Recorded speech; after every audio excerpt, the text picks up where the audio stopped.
Good evening, visitors. Welcome to the Australian War Memorial's last post ceremony. My name is Troy Clayton, and joining us today from the Australian Army is Lieutenant Colonel Dan Hiscock.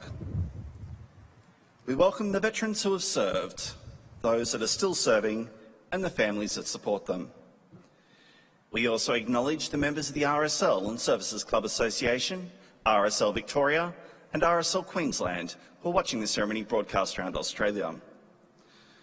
During the ceremony, wreaths will be laid at the base of the Pool of Reflection by visitors as well as students on behalf of the following schools.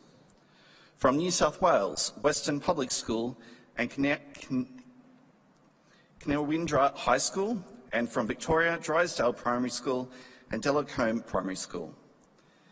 Please stand and join in singing the National Anthem.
Thank you. You may be seated. The Australian War Memorial was the vision of Charles Bean, Australia's First World War official historian. Bean landed with the Australian troops on Gallipoli and stayed with them at the front through to the end of the war. The idea of this national memorial and museum came to him at Pozières, France, in the depths of the bloody fighting of 1916. Bean's idea was that this would be a place where families and friends could mourn their loved ones buried in faraway places. It would also be a place that could help all Australians understand what these men and women had endured and what they had done for us.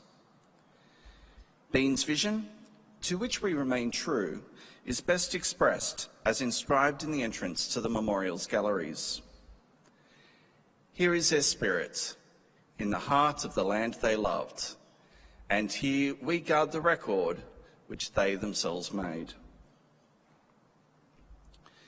Tonight, we will read the story behind just one of those on the Roll of Honour, which lists the more than 102,000 men and women who have given their lives for us in war and operations for more than a century.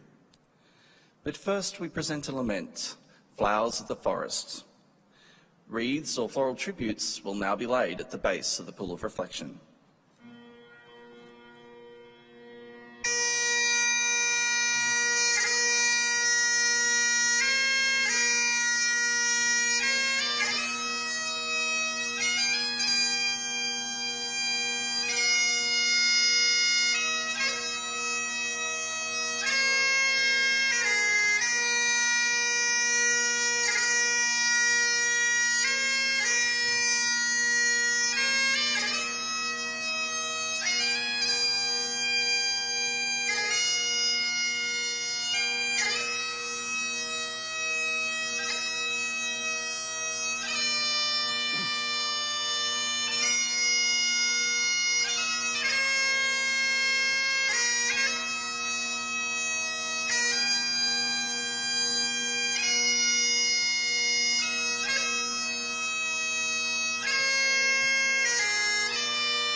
Today we remember and pay tribute to Private Andrew Lasson.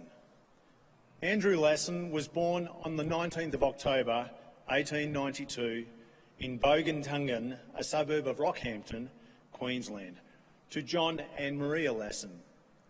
By the outbreak of the First World War, he was married with 2 children and was working as a tailor in Maryborough, Queensland. Lasson enlisted in Maryborough on the 30th of January 1915 and after initial training was allotted to the 5th Reinforcements to the 9th Battalion. He embarked from Brisbane on the 16th of April aboard the transport ship Kyara, bound for Egypt. Soon after disembarking in Egypt, Lasson was hospitalised with a skin complaint, and it was not until late July that he was sent to Gallipoli to join the 9th Battalion. He served on Gallipoli until November, when the 9th Battalion was withdrawn to Lemnos for a rest. With the onset of winter, Lasson developed influenza and was evacuated to Egypt. Lasson rejoined the 9th Battalion, and after they returned to Egypt in January 1916, but was hospitalised again in late February with a stomach complaint, returning to the battalion in early March. The same month, the battalion sailed for France. By the 19th of April, the 9th Battalion was in reserve billets near Rouge du Bout, 1 mile behind the front line in the Armentières or nursery sector. Intermittent artillery fire was landing nearby. Early in the afternoon of the 20th of April, the Battalion C Company billets were heavily shelled. 1 shell landed outside a canvas tent, wounding 4 soldiers. As men went to assist, another shell landed amongst them, killing several and wounding others. A further shell hit a brick wall of a nearby billet, causing a further 47 casualties. C Company was decimated, suffering 25 men killed and a further 50 wounded, one of whom was Lasson, who had been hit in the head by shrapnel and was evacuated to the 7th Casualty Clearing Station. His wound proved mortal and he died on the 22nd of April. Private Andrew Lasson was laid to rest in the Merville Communal Cemetery that day. He was 34 years old. His name is listed on the Roll of Honour on my right among more than 60,000 Australians who died while serving in the First World War. His photograph is displayed today beside the pool of reflection. This is but one of the many stories of service and sacrifice told here at the Australian War Memorial. We now remember Private Andrew Lasson, who gave his life for us, for our freedoms, and in the hope of a better world. Please stand for the reading of the Ode and the sounding of the last post.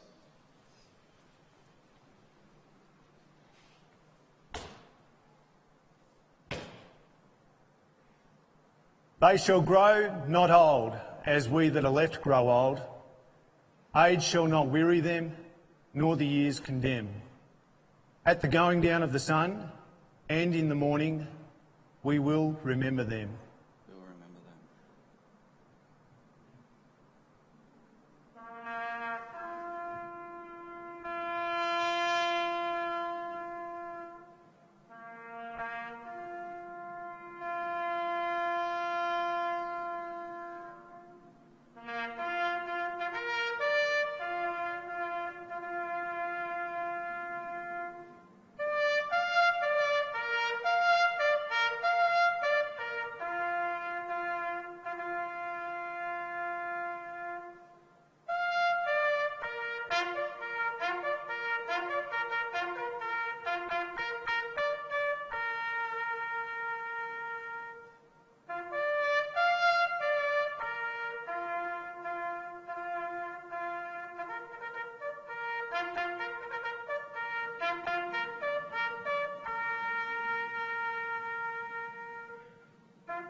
lest we forget.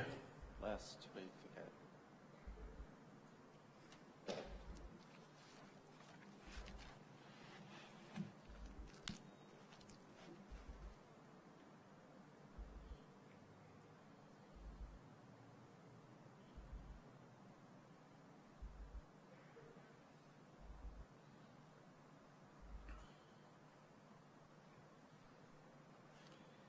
We leave you this evening with the words of the memorial's founder, Charles Bean.